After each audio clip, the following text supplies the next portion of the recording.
All right, let's jump right into this explainer and uncover the invisible tool our smartphones are taking on our brains every single day. Look, we're living in this era of just unprecedented connectivity, right?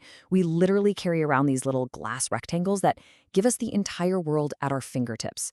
But what if the exact tool that connects us to everything is actually disconnecting us from our own cognitive capacity? Today, we're going to unpack some really fascinating grounded research that reveals exactly what's happening inside your brain when your phone is simply sitting in the same room as you. We all love the connection our phones provide, for sure. They're our constant companions. But this quote by Andrew Sullivan really hits the nail on the head. The cognitive costs of this relationship are absolutely staggering. And honestly, we're only just starting to wrap our heads around them. We usually think of the cost as, active distraction, like texting while driving or mindlessly scrolling Instagram during a work meeting. But the science actually shows the toll is being taken even when we aren't touching our screens at all. So this brings us to a pretty terrifying question that frames our entire deep dive today. Could it be that your phone actually makes you functionally less intelligent? Like physically diminishing your brain power, even when it's completely powered down and just sitting quietly on your desk? To figure that out, we really have to look at how deeply ingrained these devices have become in our daily routines and, well, our psychology. Get a load of this number, 85. Research shows the average smartphone owner interacts with their device an astonishing 85 times a day. Think about it. We reach for them the absolute second we wake up, we check them stuck in traffic, and they're the last thing we see before we go to sleep. Some of us, and you know who you are, even check them in the middle of the night, usually just to get blinded by the screen and find exactly 0 new notifications. It's not just a tool anymore, guys. It's practically an extension of ourselves. And wrap your mind around this one, 91%. With 91% of people reporting they literally never leave home without their phones, this constant companion has fundamentally altered our cognitive capacity. Nearly half of all consumers even say they feel they couldn't live without their devices, period. When a piece of tech achieves that level of total market penetration and deep personal reliance, we absolutely have to ask the hard questions about how it affects our ability to think, reason, and just function in the real world off-screen. Okay, let's move into section 1, the silent brain drain. We're going to look at this pivotal study from researchers at the University of Texas and UC San Diego. They tested what they call the brain drain hypothesis. The data here proves that the mere presence of your phone on a desk, even if you are actively ignoring it, drains your working memory and your fluid intelligence. So, the researchers tested participants by placing their phones either right on the desk, hidden in a pocket or bag, or way out in a completely different room. Look at that massive jump in performance on the right. The people who left their phones in another room significantly outperformed the desk phone group in tasks requiring deep cognitive processing. Even when people weren't actively thinking about their phones, the sheer mental effort required to subconsciously suppress the urge to check the device basically drained their limited attentional battery. Now, I know what you're thinking. Well, I'll just turn my phone face down or put it on silent and my focus is protected. Actually, scratch that. The data clearly shows this intuitive little fix is completely futile. The researchers tested this exact scenario. They had participants turn their phones totally on silent and even had some power them entirely off and place them face down.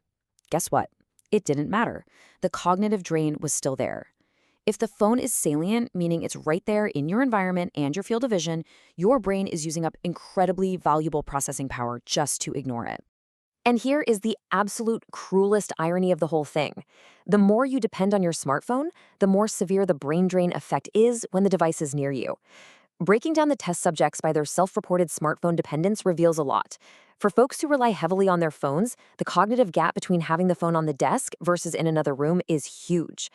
But for people with low dependence, the location of the phone barely affected their cognitive capacity at all. Basically, your phone's ability to drain your brain is directly tied to how much meaning and importance you personally assign to it. Which leads us right into section 2, hooked by design. So why are our brains so easily hijacked by these things? Why do we care so much about a slab of glass and metal that it actually degrades our cognitive function? To get that, we have to look at the intersection of neuroscience and app design. Social media and notifications operate exactly like a slot machine in Vegas. They use a variable reward schedule, releasing dopamine just by the mere anticipation of a potential reward. Our brains are actually wired to respond way more powerfully to uncertain rewards than to guaranteed ones. Every single time you unlock your screen, you have no idea what you're going to get. A boring email, a text from a friend, a massive rush of social validation from a new like. That uncertainty conditions your brain's reward center to just keep coming back for more, over and over again. Because of this setup, your brain is automatically and subconsciously monitoring for phone notifications all the time. It's a phenomenon called hypervigilance. See, our ancient brains evolved to monitor our environment for high-priority stimuli, like predators or social cues from our tribe. And because our phones are now the ultimate hub for our entire social and professional lives, our brains treat them as life or death priority. That's exactly why you get phantom vibration syndrome. Almost 89% of users occasionally feel their phone buzz in their pocket when it totally didn't. Your brain is literally exhausting your attention span, just waiting for the next digital ping. This specific combination of automaticity, compulsivity, and escapism proves something really important. Your failure to focus isn't really your fault. It's a structural mismatch between our ancient brains and modern engineering. You aren't just dealing with a bad habit. You're dealing with automaticity, where you unconsciously reach for your phone without even realizing you did it. You're dealing with compulsivity, where your logical brain completely loses the tug-of-war to your emotional desire for a quick dopamine hit. And of course, escapism, because these screens are the most frictionless way ever invented to avoid stress, negative emotions, or just plain old boredom. All right, section 3, the 4 usage zones. Let's pivot from diagnosing the problem to actually mapping out a solution. Not all screen time is created equal, right? Labeling every single interaction as bad isn't helpful, and it's definitely not realistic. This behavioral framework shows that successful digital wellness isn't about tossing your phone in the ocean. It's about intentionally maximizing the green and blue zones. Right now, most of us spend way too much time stuck in the red zone of infinite, mindless scrolling or the yellow zone, where necessary tasks like work email just bleed into excessive use. The goal here is to shift into the green zone, highly intentional, bounded use of the device as a tool, and most importantly, the blue zone. The blue zone is absolute device absence. It's the holy grail for neurobiological restoration, deep focus, and having an actual, authentic human conversation. Finally, section 4, reclaiming cognitive capacity. So how do we actually hack our environment to get our minds back? How do we break those dopamine loops and live more in the blue zone? Well, science tells us that trying to outsmart a highly engineered variable reward schedule using sheer willpower is a losing game. Your self-control gets tired, your deeply ingrained habits do not. That's why we have to alter our physical and digital environment.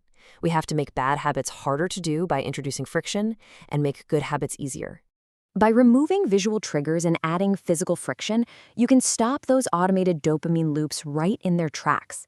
Deleting addictive apps, or at least making yourself log out every single day, creates just enough annoyance to interrupt an unconscious phone checking habit. You can totally neuter the external cues by switching your phone to grayscale mode and disabling all non-essential notifications. Strip away all those bright, shiny colors and red bubbles that hijack your attention. And taking it right back to our first section, enforcing physical separation by leaving the phone in another room is literally the only proven way to fully restore your working memory capacity. Look, if you quit cold turkey, you're going to feel miserable. Normal offline activities won't even feel rewarding because your dopamine receptors are totally out of whack. This 7-day graduated reset protocol allows your neurobiology to adapt and recalibrate over a week, curing that flat, joyless feeling that comes with sudden digital withdrawal. You start by just tracking your usage to get a baseline. Then you practice having specific device-free hours. Next, you do a 24-hour content fast. It gives your nervous system a chance to realize, hey, being a little bored or uncomfortable is actually tolerable without an instant digital escape hatch. It's all about slowly retraining your brain's attentional networks. So here's where we land. Now that you know about the invisible heist happening in your brain every day, the choice of how to live in that blue zone is entirely up to you. Your attention, your working memory, your fluid intelligence, these are quite literally your most precious resources. They're the foundation of your creativity, your relationships, and your deep work. Yes, your phone is a brilliant tool, but if you let it be your master, it is quietly draining your potential. So what specific, tiny environmental change are you going to make today to steal your attention back? Start small, embrace putting the phone in the other room, and just watch as your cognitive capacity comes flooding back.